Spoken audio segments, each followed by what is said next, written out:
Hi, folks. This video discusses the end of the Grand Inquisitor speech.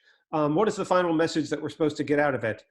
So what I want you to do is pause your videos now and see if you can recall, how does Jesus reply after the Grand Inquisitor finishes his long speech? What does Jesus do at the end? Okay, that was your last chance to try to figure out the answer. Jesus has two sort of replies.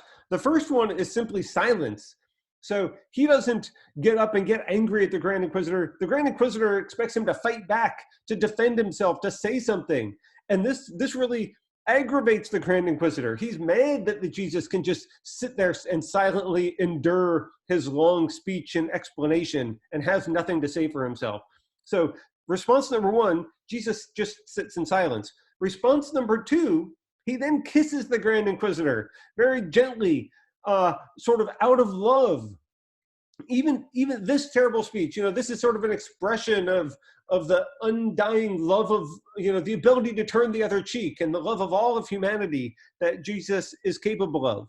Now, what I want you to do is, what's interesting is this is written by Yvonne, of course, but this is a very poetic defense of Jesus. In some ways, we would expect the good Christian Jesus to be able to rise to the occasion and give such a noble response as these. These two responses, both of them, have other connections to the text that is really essential to understand. For example, in a part that you don't remember, that you don't read, Alyosha is engaged with a collection of boys around the town that comes up in many different parts of many different subplots of the story. And in some of those, one of them, Ilyusha, the little boy, Snegyarov's son, bites Alyosha on the finger really terribly, draws blood.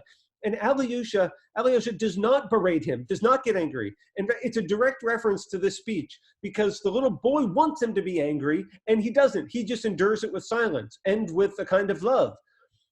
Additionally, there's another episode where the boys are throwing stones at Ilyusha and there's a rock fight. And they then pelt Alexei with stones. And again, he fails to get angry. He stands there in silence. He withstands it. So clearly, one of the key elements of this speech is making Alyosha, as a kind of Jesus-like figure. That is really essential to what's going on here. Additionally, this moment of kissing, the Jesus kissing the Grand Inquisitor, hopefully you remember this piece from the movie, where Zosima sort of mysteriously kisses Dimitri's hand. And the other characters actually discuss, I think it's Ivan, or no, it's Fyodor, who says, why did he do that? What does that mean? Why did Zosima kiss Dimitri? It's very mysterious. But of course, the most direct reference to the kissing, of course, I want you to think, what does it mean when Zosima kisses Dimitri? Because that is a deeply significant act. How can we make sense of that? This figure of Zosima is going to really become essential later on. He appears only in like 60 seconds or a minute, 2 minutes of the movie, and doesn't play any central functional role in it. But he's actually one of the keys to understanding how Dostoevsky's novel is going to work, and that's why we're going to engage with the Zosima subplot in some subsequent readings here.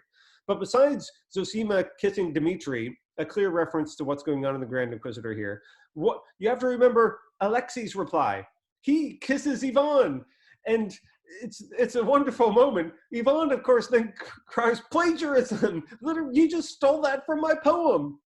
And Ivan says this. He's not actually mad at his brother here. So it's really important to understand. Reread this passage from the book. It says he yells it in a kind of rapture, which I think it means Ivan is in touch. He is getting in touch with Alexei, his brother here. They're having a bonding moment.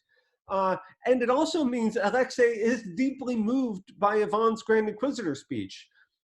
So moved that he's compelled to act and to try to defend himself. And he defends himself by, in a sense, reaffirming Jesus's perspective and reply. And Ivan is, I think, excited by the fact that Alexei is taking his work so seriously, but that they're also having these moments of connection. He really is in a bit of rapture. Pay attention to where characters engage in rapture, or they experience rapture in these deep emotional, it's almost like a manic, it's mania as a kind of emotion. It's always significant in Dostoevsky. So it's a bit of plagiarism, but it's also touching and complimentary too. And Yvonne sort of loves it. Now, what to make about this? So I think the standard understanding of the Grand Inquisitor is two things. One, I've already talked about, that people take it as an indictment of Roman Catholicism and a defense of Russian Orthodoxy. I think that's completely wrong. That's not the fundamental message. That's not what's going on here. The second thing people take away from it is also completely wrong. So what they read it as a standard defense of Dostoevsky's view of Christianity and religion, and as a complete vindication of Christ. And there's a bit of irony in that, because of course it's Ivan, the arch atheist, one of the devil figures, who invents this amazingly beautiful and all of Dostoevsky's constructive religious views in it. So this reading of as a defense of Jesus goes along with the previous idea as a rejection of Catholicism in defense of Russian Orthodoxy. Now, I think that doesn't get it. In order to understand what's really going on here, we have to get this connection. Ivan clearly identifies with the Grand Inquisitor. He talks about the Grand Inquisitor as being the intelligent one, as the one who has, from Ivan's perspective, he is the smart one. He's portrayed as the noble leader who takes on the woes of others. He has this kind of way in which the Grand Inquisitor looks down on all the other humans and how they're oppressed by freedom, and he's the knowledgeable one who can figure out how to deal with it and relieve them of it. He takes on their burden for himself. And of course, this is just like Ivan looks down on everybody else from his haughty, smart intellectual status. So Ivan really is the parallel with the Grand Inquisitor. And Alexei, we just saw, is connected to Jesus here. This is essential. And this much I think is right in the way people standardly interpret it. But what they don't see then is that this is not a total vindication of Jesus, because they don't pay attention to what happens next in the story. You see, we have to go back to those lines that people are so spoiled by modern realism, they can't understand how the metaphors and symbols work in things. Dostoevsky is telling us we have to read more carefully, because this is not a grand vindication of Jesus and Alexei, because this is setting up Alexei's failure. What you have to do, I'm not going to totally give it away, but what you have to read what happens next in order to actually understand what Dostoevsky is saying about the Jesus-Alexei position here. I'll give you a really quick adumbration of what's happening without spoiling it entirely. What we're going to do in subsequent readings is we're going to look at this diary of Zosima's life. This should be one S here. There's a typo. So Father Zosima, it looks like this total digression. We go into this diary of Zosima's life, but this is actually absolutely essential to understanding it, what's happening in the story. Then what happens? Zosima dies. Okay, this is sort of a spoiler, but maybe you could have seen it coming. The guy's like 92 years old, just like the Grand Inquisitor.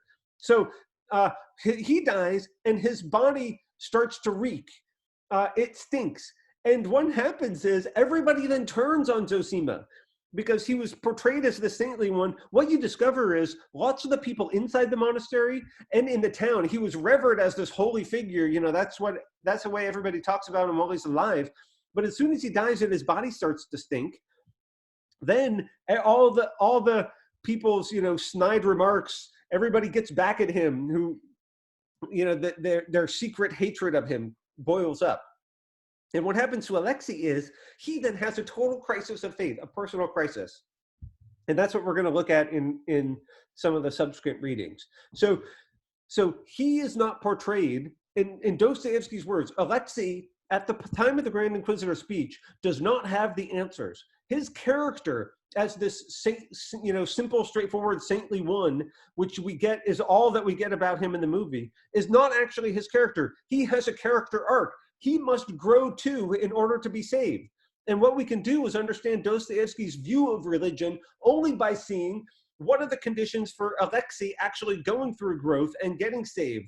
It's not, Dostoevsky is precisely indicting the simplistic faith and saintliness that Jesus is portraying in by the Grand Inquisitor's lights, and that Alexei is up until that point in the story. So Alexei can only come to a resolution, can only come to salvation just the way all the other characters do, by reconciling the different parts of himself.